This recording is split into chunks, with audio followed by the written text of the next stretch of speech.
Inovasi Pendidikan PAUD Sentence Making. Muhammad Tarmizi bin Muhammad, Guru Bahasa Inggeris, Sekolah Kebangsaan Ulu Muannat, Beluran. Sinopsis inovasi. Berdasarkan DSKP, para pelajar harus menguasai kemahiran menulis dalam bahasa Inggeris. Maka, saya menghasilkan inovasi bernama PAUD. PAUD merupakan pendekatan yang melibatkan proses dan juga konsep. Inovasi ini juga dapat menjimatkan waktu pembelajaran bahasa Inggeris sepanjang tahun. Untuk menggunakan teknik ini tidak memerlukan sebarang kos. Objektif inovasi: membina ayat dalam bahasa Inggeris dengan menggunakan teknik PAUD.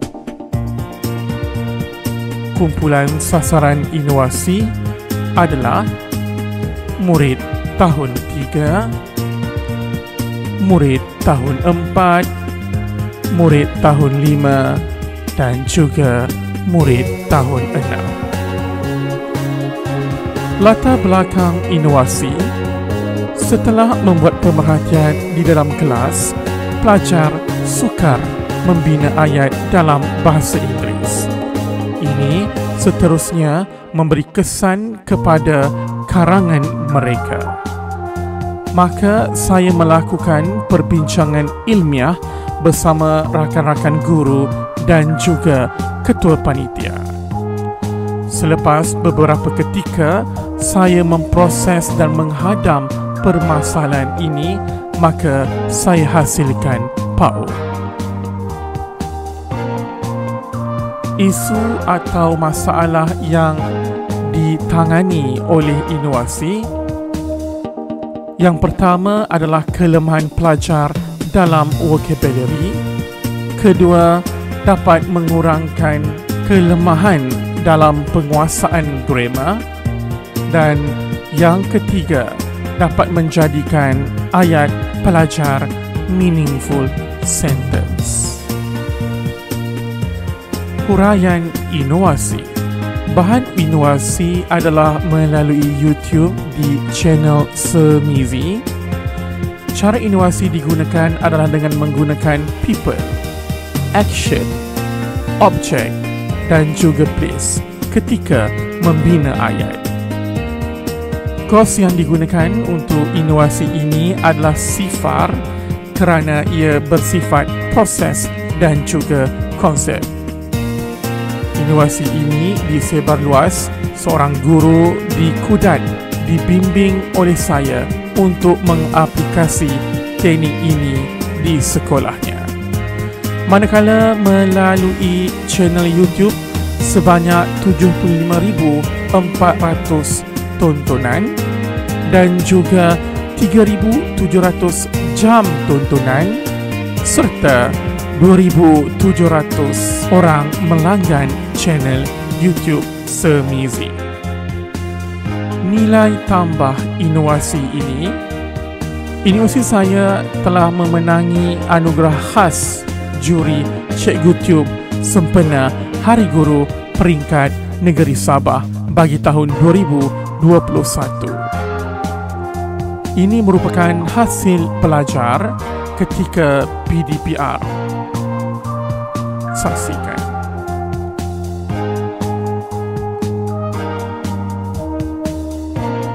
Berikut adalah klip video ulasan bekas pelajar dan pelajar YouTube untuk menunjukkan keberhasilan terbaik PAUD. Saksikan. Assalamualaikum and hi everyone. Nama saya Nur Amira binti Mat Shoaib. Saya sedang melanjutkan pelajaran di matrikulasi Labuan. Sekarang hari ini saya ingin menerangkan tentang teknik yang saya gunakan sewaktu saya UPSR. Teknik iaitu nama tekniknya adalah PAUD. PAUD ni adalah salah satu teknik untuk menulis esei English. PAUD tu dia stands for people, action, object and place. Okay, kenapa saya suka gunakan this method? Sebab method ni dia sangat simple structure dan dia lengkap. Walaupun dia simple tapi dia lengkap. Dan dengan menggunakan structure ini kita juga boleh kurangkan grammar error. Okay, seterusnya saya merupakan calon UPSR pada tahun 2015. Saya juga mendapat A dalam UPSR ketika itu.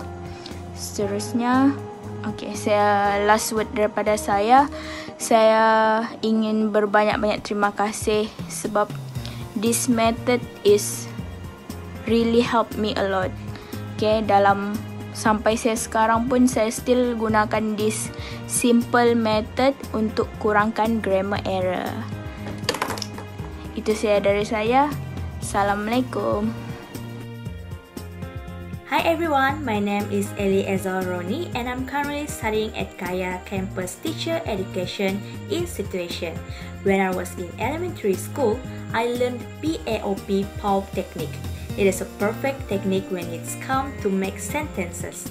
The best thing that I really love about this technique is it is very easy to understand and easy to use because it gives me a complete guide to write a complete sentence. I also used this technique during my UPSR in 2013 and managed to score B for my English paper. Thanks to this simple but effective technique because it easier me to get ideas in order to make a perfect sentence. Until now, I still use it because it really helped me to produce a good writing, especially in my assignment. Hi everyone, my name is Muhammad Haikal bin Abdul Malik and I'm currently studying in SMK Beluran. When I was in my elementary school, I learned this one technique which makes things easier when it comes to making perfect sentences, which is the PAOP technique. One thing I really like about this technique is it is really convenient and easy to use. Whenever I'm running out of idea during my exams, I just need to think of one person, one action, one object at one place and I can definitely complete my sentences. I also scored A for my English during my UPSR on 2015 and yes, thanks to this technique. And actually, until today, I still use this technique to complete my essays. Thank you, PAOP. Bismillahirrahmanirrahim. Assalamualaikum warahmatullahi wabarakatuh. Okay, so first of all, my name is Farhan Nabila binti Effendi dan sekarang saya bersekolah di SMK Agama Tun Sakaran Sempurna di pusat tingkatan 6. So saya merupakan bekas pelajar semisi di sekolah rendah pada tahun 2014 tidak silap. Dan jelas memang saya sudah lama belajar tentang PAOP. Jadi why saya suka? Kenapa saya suka? Sebab ia mudah. Kita tidak perlu lagi untuk fikir ala apa dalam ayat ni, macam mana membuat sentence ni. Okey, jadi kita ambil saja. Kita ingat PAOP 4 elemen ni untuk buat ayat. Dengan adanya PAOP kita boleh pelan-pelan kita boleh buat ayat sampailah jadi sebuah karangan, sampailah jadi sebuah cerita.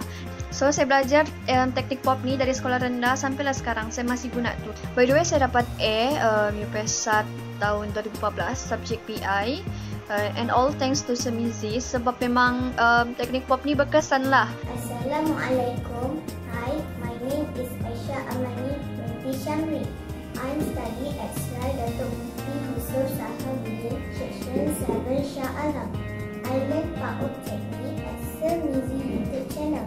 I like PAOP technique because it helped me to improve my English.